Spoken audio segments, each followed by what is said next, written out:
ग्वालियर ज़िले में एक व्यक्ति रहते थे जिनका नाम सत्य प्रकाश था।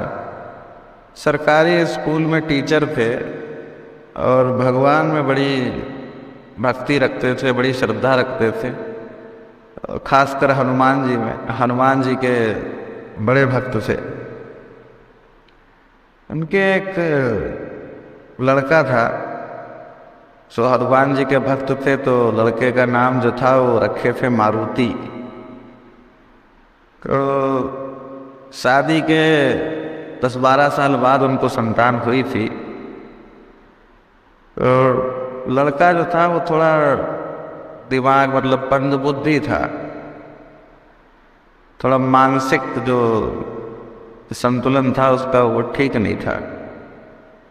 तो इस वजह से जैसे स्कूल में या बाहर उसको थोड़ा उपेक्षा का सामना करना पड़ता था।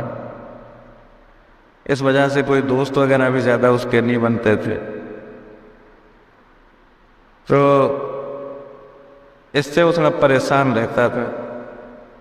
खैर माता पिता समझा बुझा देते थे, तो अपना वो इसी में लगा रहता था। अब एक दिन बैठे कुछ काम कर रहे थे सत्य प्रकाश जी, स्कूल का कुछ काम कर रहे थे, कॉपी शायद चेक कर रहे थे। तो उनका जो लड़का था वो रोते हुए घर में आया, तो बोला कि आपको कोई खिलाता नहीं है, साथ में मेरे साथ कोई खेलता नहीं है, मुझे को मारते हैं, पागल बोलते हैं, भगा देते हैं, ऐसा ऐसा बोलने से रोने लगा वो। तो सत्य प्रकाश जी इतने क्या बोले कि थोड़ा काम में लगे हुए थे, तो बोले अरे तो कहाँ किसी के चक्कर में पड़ा है। तो तालाब के पास मंदिर है, वहाँ हनुमान जी बैठे हैं, जा तो उनके साथ खेले। अब वो तो बच्चा था अबोध, वो सच मान लिया, बोला चलो चलते। वो अपना फिर से लग गए। उन्होंने तो अपना मन उसका जो है बहलाने के लिए बोल दिया था कि थोड़ी देर में अपना शांत हो जाएगा और मैं अपना काम भी कर लूँगा। और वो बच्चा था, वो चल दिया। अब चल दिया, वहाँ मंदिर में पहुंचा तो अब मंदिर में हनुमान जी की मूर्ति थी। अब ये अपना गेंद लेके पहुंचा था बॉल, तो ये गेंद को मूर्ति की तरफ फेंके और बोले अब तुम उधर से फेंको। अब भैया मूर्ति गेंद कैसे फेंके? तो हनुमान जी की मूर्ति थी।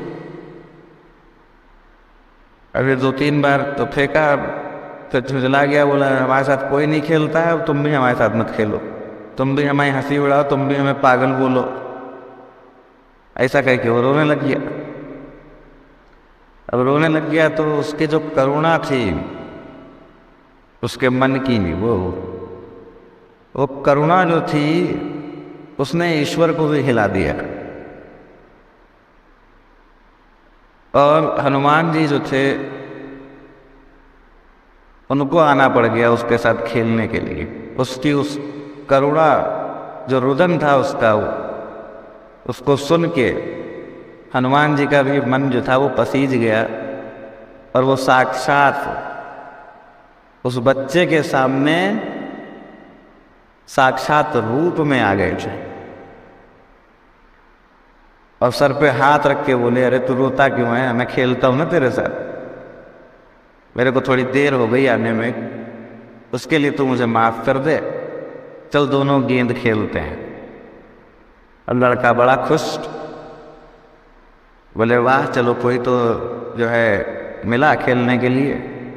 तो बोला अब तुम हमारे दोस्त तो रहोगे ना, हमको छोड़ के तो नहीं भागोगे? हनुमान जी बोले नहीं, हम तुमको छोड़ के नहीं भागेंगे, हम तुम्हारी जिंदगी भर दोस्त रहेंगे। बोले चलो वादा करो। तो हाथ में हाथ रख के वादा किए कि चलो। तो अब वो उनके साथ खेलने लगा। अब ये काम रोज हो गया। वो रोज जो था पहुंच जाए मंदिर और हनुमान जी आ जाए उसके बुलाने पे। अब हनुमान जी घंटों खेले वो के साथ रोज। अब ये बात चल रही थी तो इधर जो उनके माँ बाप थे मारुति के उसके बच्चे के, तो उन्होंने सोचा कि चलो लगता है किसी से दोस्ती हो गई है तो आज के लिए जो है रोता गाता नहीं है, और लगता है कुछ दोस्त वोस्त बन गए हैं तो अपना चलो अच्छी बात है कि अभी लगा रहता है खेलने में। तो ऐसे ही अपना चल रहा था रोज का, वो रोज जावे हनुमान जी रोज खेलने आए उसके साथ। अब इतने में क्या हुआ कि एक दिन में वो लड़के को सांप ने काट लिया। अब सांप काट लिया तो अब उस जमाने में इतने डॉक्टर अस्पताल तो होते नहीं थे, तो भाई लड़का जो था वो गुजर गया।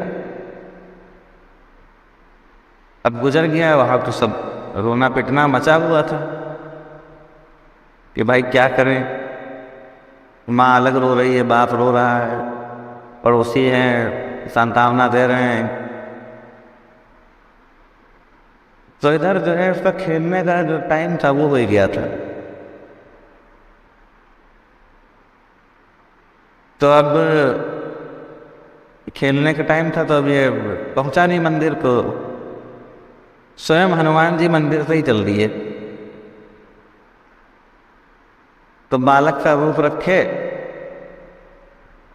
तो बालक का रूप रख के घर पहुंच गए। तो वहां पहुंचे तो बोले कि जो उसके पिता थे लड़के के, तो वो बोले कि बेटा कौन हो तुम? बोले हम जो है मारुति के दोस्त हैं, आज वो खेलने नहीं आया तो हम उसको लेने आए। तो पिताजी जो थे वो रोते हुए बोले बेटे अब वो आएगा नहीं, तो अब आप जो है जाओ भी, अब वो नहीं आएगा। तो हनुमान जी जो थे अब लीला दिखा रहे थे हनुमान जी भी अपने, बोले काहे नहीं आएगा? बोले बेटे अभी तुम जाओ, बाद में फिर आना, तब बात करें, अभी जाओ तुम। अरे बोले हम ऐसे नहीं जाएंगे, हम उसको लिए बगैर नहीं जाएंगे, अगर वो नहीं जाएगा तो हम खेलेंगे कैसे? तो बोले तो हनुमान जी भी लीला कर रहे अपनी, बोले बुलाओ उसको। तो वो लगे समझाने में कि बेटा देखो उसको सांप काट लिया है, ठीक है, और अब वो इस दुनिया में नहीं है, इसलिए तुम जाओ अपना, और अब वो नहीं आएगा। हनुमान जी बोले ऐसे कैसे नहीं आएगा, वो हमसे वादा किया था, आएगा कैसे? तो हनुमान जी ने क्या हुआ वहीं से अपना आवाज मारी, मारुति। एक बार आवाज मारी नहीं आया, फिर दूसरी बार आवाज मारी मारुति, फिर भी नहीं। अब वो बाप उधर रोने में लगे कि ये अलग जो है पता नहीं क्या कर रहा है, माँ बाप रो रहे। इतने में हनुमान जी ने तीसरी बार आवाज मारी मारुति, और तीसरी बार जैसे ही हनुमान जी ने आवाज मारी तो वहां चमत्कार हो गया। वो लड़का अंदर से दौड़ता हुआ आया और आके जो बाल स्वरूप हनुमान जी आए थे आके उनसे लिपट गया। हनुमान जी ने सर पे हाथ फेरा, बोले क्या बात है, सो रहा था? बोले हाँ लग तो ऐसे ही रहा था कि बहुत देर से सो रहे हैं, बहुत देर बाद नींद टूटी है। तो हनुमान जी जो बाल स्वरूप में थे बोले कोई बात अभी अब तो नहीं सोएगा। अब ये सब इसे देख के चमत्कार वहां जितने लोग थे उनकी तो सांस की सांस अटक गई थी। माँ बाप भी कुछ समझ ही नहीं पा रहे थे कि ये क्या हुआ। अब उनके भी ना कुछ समझ में आया, ना पड़ोसियों को समझ में आया, ना रिश्तेदार की समझ में आया कि ये हुआ क्या एकदम से। तब उनका तो बच्चा जिंदा हो गया था, वह तो उसको लिपट के अपना रोने लग गए, अपना प्यार व्यार करने लग गए। इतने में जो बाल स्वरूप थे वो अपना ओझल वहां से गायब। तो अब जब ध्यान आया थोड़ी देर बाद, तो वो बच्चे से बोले, अरे वो तुम्हारा दोस्त कहाँ गया? वो कहाँ गया था? कौन था वो? कौन दोस्त है तुम्हारा? तब जो बच्चा था उसने कहा कि अरे वो तो हनुमान जी तो थे वो। तो बोले हनुमान? कौन हनुमान जी?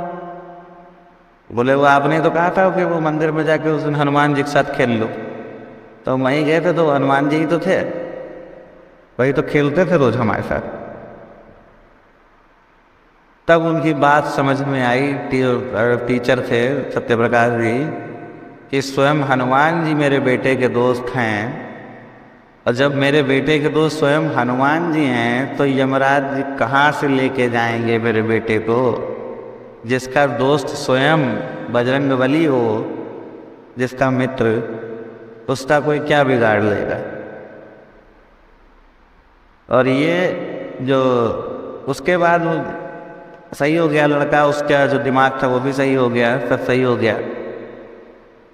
और सब बड़ा जो है तो इस चमत्कार को अब आप क्या कहोगे? तो ये क्यों हुआ? तो देखिए, एक अबोधपन था, एक बालक में एक मित्र मान लिया था भगवान को। अब जब मित्र मान लिया तो वो मित्र स्वरूप ही हो गए। इसलिए भगवान को आप जिस स्वरूप में मान लोगे वो उस स्वरूप में ही है। आप पिता मान लो पिता है, माता मान लो माता है, दोस्त मान लो दोस्त है, भाई मान लो भाई है, वो हर स्वरूप में आपके साथ है।